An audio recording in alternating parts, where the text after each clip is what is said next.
그 나인인도는 과거, 현재, 미래, 그죠? 시스템을 중심으로 두고 서브 시스템, 슈퍼 시스템 이렇게 해서 나인인도가 9개의 창을 통해서 어떤 문제 상황을 전체적인 측면에서 보자는 거 있잖아요. 나인인도에 대한 얘기를 좀 했으니까 이 나인인도를 가지고 좀 더 발전적인 모델로 한번 연구를 해보자죠. 그래서 우리가 트리지에서 나인인도가 기본 전체 문제를 보는 관점이라면 나인인도를 가지고 더 발전적으로 나온 게 이제 더블 S 커브라는 방법으로 같이 갑니다. 더블 S 커브를 이렇게 합니다. 요 나인인도 중심에 시스템이 있으면 과거, 현재, 미래 요 시스템을 가지고 요거는 평면적으로 본 거잖아요. 이제 입체적으로 더 발전시키는 거예요. 이제 입체적으로 발전시키면 이 부분이 이렇게 좀 XY축의 종합적인 형태로 나타나요. 이제. 그래서 이것을 단계적으로 이렇게 보면 도입기, 성장기, 성숙기. 우리가 지금 하나의 장치가 있으면 3D 프린터, 3D 프린터가 도입기, 성장기, 성숙기. 그러면 3D 프린터는 이렇게 계속해서 발전해 왔을 거 아니에요. 그죠? 발전해 온 것을 단계적으로 해서 하나의 과거, 현재, 미래로 간 걸 가지고 S 커브로 해서 얘기를 합니다. 이게 그림이 S와 생겼다고 해서 요 하나가 S 커브예요. 그러면 하나가 기술이 발전돼 가지고 계속해서 성장해가는 과정을 한 단계로 보고 다음 새로운 시스템이 나오는 거죠. 그래서 예를 들면 지난번에 우리가 자동차 얘기를 했어요. 자동차면 그 전의 시스템은 마차였다. 이제. 그럼 마차면 마차가 처음 나와가지고 굴러가기 시작했다가 그 다음에 마차의 바퀴 크기가 또 바퀴의 둘레, 바퀴의 넓이 이게 다 바뀌었잖아요. 바뀌면서부터 계속 발전해 왔어요. 이제. 어느 정도 발전하다가 마차의 한계점이 생기는 겁니다. 이제. 그래서 이렇게 발전하면서 메인 위로 올라오면 어느 정도 한계점이 생기는데 한계점 생길 때쯤 되면 뭔가 마차를 능가하는 새로운 시스템이 나타난다 이거죠. 그 새로운 시스템이 나타난 게 이제 자동차 형태가 된다 이거죠. 그러면 이 커브는 기존의 커브가 우리가 기존 시스템이라고 하는 거예요. 그래서 이것을 구기술의 성장 곡선, 그 다음에 여기 이제 구기술의 한계를 넘어서면서 신기술의 성장 곡선이 이렇게 그려진다. 두 개가 지금 동시에 같이 이루어지는 상태, 이 상태를 우리가 뭔가 좀 같이 엇갈리는 상태잖아요. 이런 상태를 우리가 전략의 눈이라고 합니다. 뭔가 새로운 변환이 생기는 그 시점에 하우스 상태 이렇게 보는 겁니다. 이제 이 단계가 있다. 그럼 이 단계가 처음 시작될 시점이 어디냐? 이 단계가 끝나는 시점이 어디냐? 그러면 이 단계가 새로운 시스템으로 넘어가는 변곡점이 되겠죠, 그죠? 그래서 이런 것들이 어떤 시스템에 다 적용이 되는 거예요. 그래서 아까 3D 프린터나 자동차 선풍기 갔을 때도 선풍기도 이렇게 발전되는 거잖아요, 그죠? 그래서 선풍기도 부채에서부터 시작해서 사람들이 더우니까 어떻게 시원하게 만들어 줄 거냐 그런 도구들을 만들면서 부채로 계속해서 발전돼 가다가 부채가 천장에서 이제 돌아가는 형태로 만들었잖아요. 그래서 그것이 이제 선풍기의 시초가 되는 거잖아요. 선풍기가 원래는 사람들을 시원하게 만드는 것이 아니라 선풍기의 시초는 보일러에 열이 많이 나잖아요. 열을 식혀주는 장치를 개발한 게 선풍기였죠. 그것을 인간이 좀 더우니까 그게 적용하면서 이제 선풍기라는 개념으로 발전해 온 거예요. 그래서 대부분의 기술들이 이렇게 발전하는데 첫 번째 이 더블 S커브잖아요. 첫 번째 S커브와 두 번째 S커브가 연결되면서 계속해서 발전된다. 이런 발전들이 계속해서 더 새로운 형태로 발전되겠죠. 그렇죠? 그래서 이런 부분들을 좀 크게 한번 볼 수 있는 능력을 갖춰보자. 그래서 이런 부분들을 제가 몇 가지 세상에 나와 있는 이론적인 거 이런 것들을 좀 연구를 해봤어요. 그래서 연구한 걸 첫 번째로 보면 비즈니스. 네, 비즈니스를 다른 말로 하면 경영을 하는 거예요. 돈을 버는데 어떻게 돈을 버냐. 그러면 처음에 돈이라는 게 어떻게 나왔냐 이런 걸 연구하는 거예요. 돈이라는 게 처음 나올 때는 BC 6세기 정도부터 이제 화폐가 나오기 시작했다. 그래서 화폐가 처음에는 이집트인과 마야인이 좀 다른데, 이집트인은 물물 교환을 하기 시작했고, 마야인은 그래서 마야인들이 머리가 좀 좋다 이런 얘기를 하잖아요. 마야인들은 처음부터 이런 화폐를 만들었어요. 화폐를 만들어서 교환하거나 아니면 그냥 물건 자체를 교환하는 형태로 들어갔다. 그때 뭐 물건으로 나온 것들이 예를 들면 소금, 소금을 가지고 월급 주고 막 이랬잖아요. 그런 얘기를 들어봤을 거예요. 그런 형태의 발전하다가 그리스 로마 시대부터 도시국가들끼리 교역을 하기 시작하면서부터 돈이라는 게 생기는 거예요. 그 다음에 쭉 콜럼버스가 이제 아메리카 대륙을 발견해 가면서부터 좀 더 큰 국가들 간의 교역이 막 이루어지면서부터 그때 화폐의 기본 단위가 좀 바뀝니다. 그죠?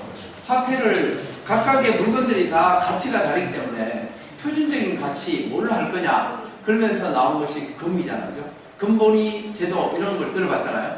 모든 화폐의 기준은 금을 기준으로 한다. 이런 것들이 이제 나오기 시작했었죠. 그러면서부터 우리가 1차 산업혁명 이루어지면서 돈을 어떻게 벌 거냐 이제 나오면서부터 이 메디치 가문이라는 데 들어봤죠. 메디치 가문이 돈을 투자해가지고 돈으로 돈 버는 방법이라는 금융업을 개발한 거예요. 그래서 여러분들은 지금 제조업이잖아요. 기계면. 그러면 내가 업을 어디에 들어가느냐. 금융업은 돈을 가지고 돈 버는 거니까 어떻게 보면 생각만으로 돈 버잖아요. 행동이 별로 없는데 엔지니어링 하는 것은 직접 개발해야 되니까 몸을 써야지 돈 버는 거예요. 그죠? 그래서 어떻게 보면 금융업 하는 사람들이 조금 게으른 측면도 있고 잔머리를 좀 굴려야 되는 측면도 있고 이래요. 그죠? 예. 그래서 여러분 중에 나는 잔머리가 빨리 돌아간다. 아니면 난 좀 게으르면서 머리가 빠르다. 그러면 엔지니어링 하지 말고 금융업 가야지 돈을 많이 벌어요. 그러니까 우리는 지금 직접 몸을 움직이면서 활동하면서 돈을 벌겠다 하는 것이 이제 공학으로 간다 이렇게 보면 돼요. 그래서 어떻게 보면 이런 비즈니스라는 것이 이렇게 발전되고 한국에서는 비즈니스를 가장 잘했던 사람들이 이제 개성상인이라고 옛날 고려시대 때부터 있었던 사람들 들어봤을 거예요. 그러면서 이런 비즈니스의 돈을 가지고 가치를 명확하게 구분하는 것이 우리가 공학적인 측면에서 보면 이 테일러라는 분이 작업 분석을 통해서 일을 잘하는 사람들은 월급 많이 주고 일을 적게 하는 사람은 월급을 적게 주고 이런 나름대로의 일하는 표준을 정한 게 이때부터입니다. 그죠? 이때가 19세기 초반이 되는 거죠. 그 다음에 우리가 이런 비즈니스에 대한 체계를 만든 사람이 이제 피터 드루커라는 거예요. 피터 드루커가 이런 경영학을 학문적으로 공부를 하기 시작한 단계라고 볼 수가 있어요. 이렇게 비즈니스가 발전된 것도 우리가 WS 컵으로 보면 한눈에 쫙 볼 수가 있잖아요. 이걸 보면 돈이 흘러가는 과정들을 이해하기 때문에 돈을 버는데 도움이 돼요. 여러분들이 나중에 나이가 한 40 정도 되면서부터 부를 어떻게 축적할 거냐 그러면 이런 흐름들을 그때 가서 한번 생각해 보시기 바랍니다. 그 다음에 우리가 지금 공학 이전에 과학이 있는 거잖아요. 과학적인 측면에서 WS 컵으로 제가 분석을 해봤어요. 이런 역사적인 사실이고 앞으로 갈 거를 예측을 하는 거기 때문에 있는 사실을 분석하면 방향이 좀 보인다 이죠. 그래서 과학의 목적은 이런 겁니다. 비상, 화학, 물리, 생물, 지질, 천문 이거가 목적이고 그 다음에 이걸 만든 사람들 그래서 이 단계별로 보면 만든 사람들이 그때의 어떤 원칙, 법칙을 만들었냐 이런 걸 찾는 거예요. 그래서 과학의 첫 출발점은 탈레스부터 시작한다. 그렇죠. 탈레스가 옛날 철학 시간에 들어봤죠? 세상은 물로 되어 있다. 네? 물인데 그 다음에 이제 물만 되어 있는 게 아니다. 그래서 엠페도클레스가 사원소설 이런 얘기를 했잖아요. 우리가 사원소설 이런 얘기를 했어요. 그죠? 흙, 공기, 물, 불. 그 다음에 동양에서는 오행설 뭐 이런 얘기도 있었고 그리고 이런 기술의 측면에서 어떻게 화학을 발전시키는데 지대한 공헌을 한 사람이 뉴턴이라는 거죠.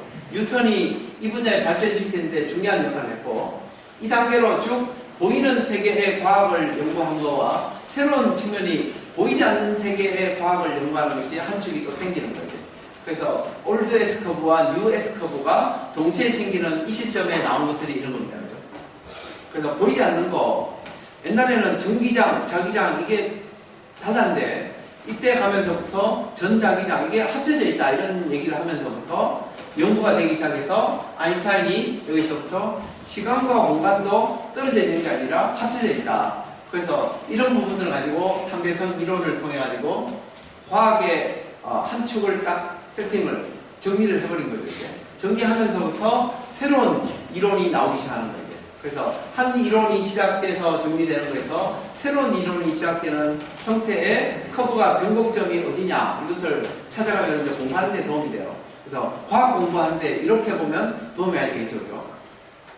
그 다음에 이런 각각의 다양한 분야를 제가 연구를 좀 하다 보니까 이거 말고 다른 분야도 있잖아요. 우리 관심 있는 게 수학의 분야가 있어요. 이제 공학을 하면 수학을 해야 되니까 수학이 어떻게 보면 좀 쉬울 수도 있고 어려울 수도 있는데 수학은 크게 처음부터 두 가지로 나눠졌어요. 그죠?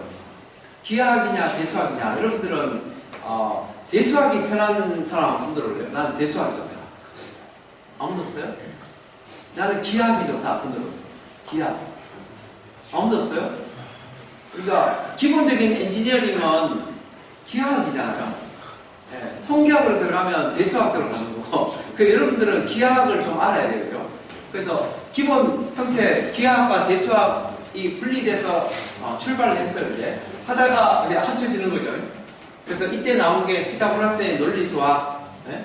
그 다음에 유클리드의 기하학 원본, 지금도 기하학의 원론은 유클리드부터 시작되는 거예요.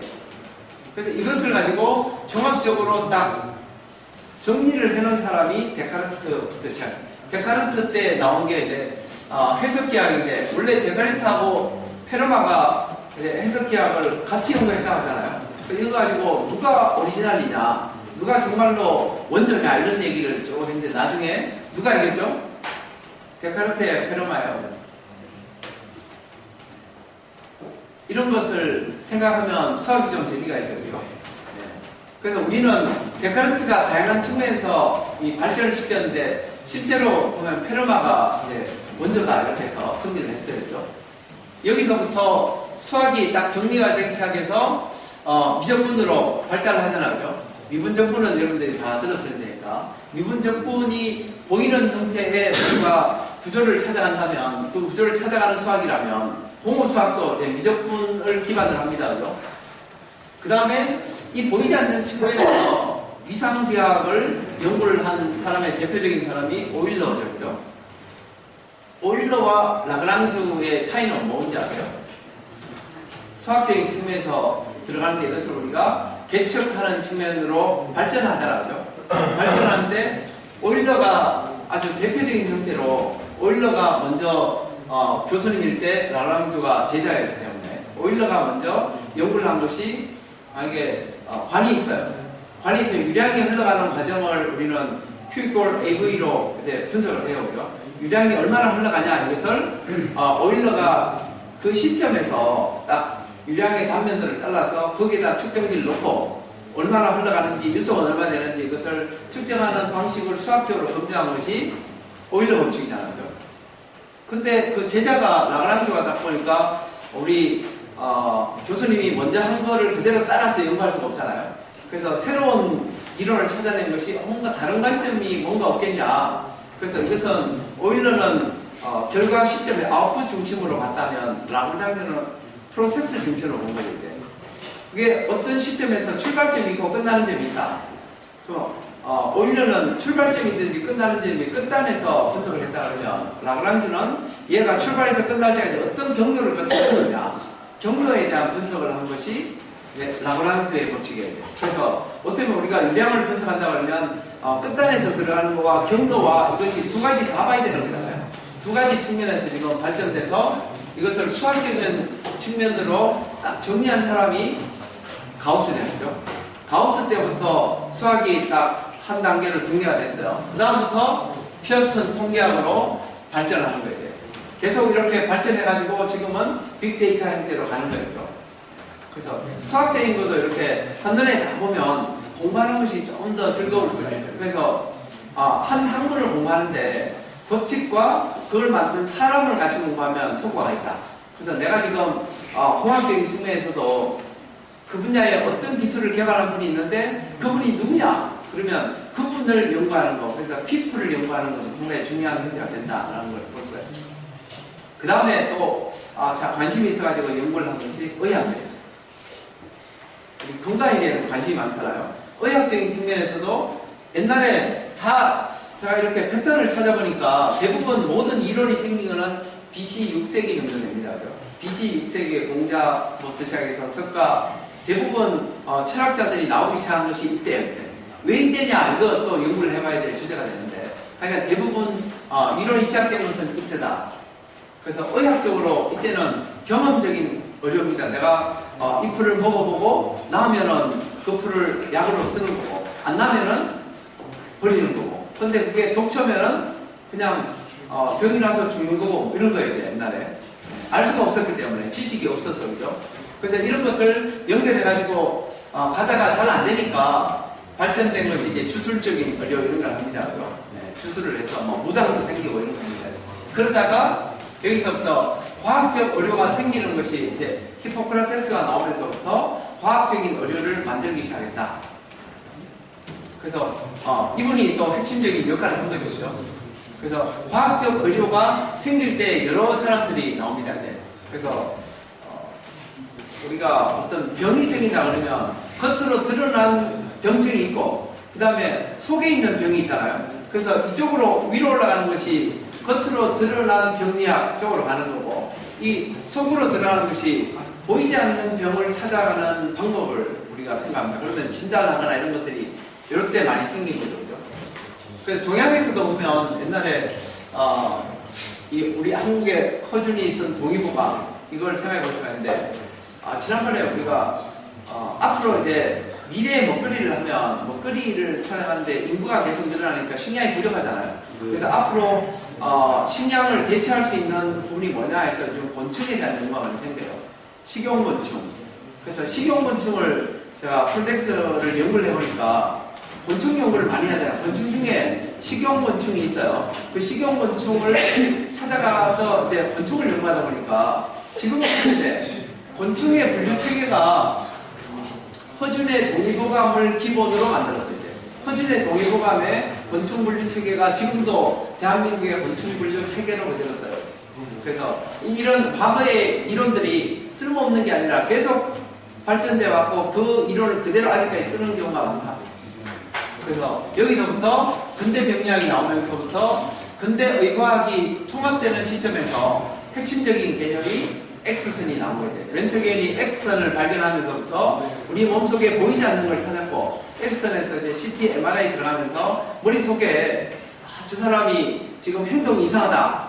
그러면 겉으로 드러나는 부분에 외상이 있느냐, 그 다음에 속으로 지금 뭔가 질병이 있느냐, 이걸 찾아내는 것이 여기서부터 이제 나오기 시작했어요. 그죠? 그래서 지금은 이런 부분에서도 발전돼가지고, 네, 인간의 유전자 검사를 통해가지고 원래 병증이 타고난 병증이 뭐냐 이런 것들을 찾아내는 까지, 그리고 세포 분석해서 유전자 가위를 가지고 오죠. 여러분들의 세포를 변환시키는 것까지 합니다. 이제 그런 단계로 계속해서 의학적인 게 발전이 이루어져요.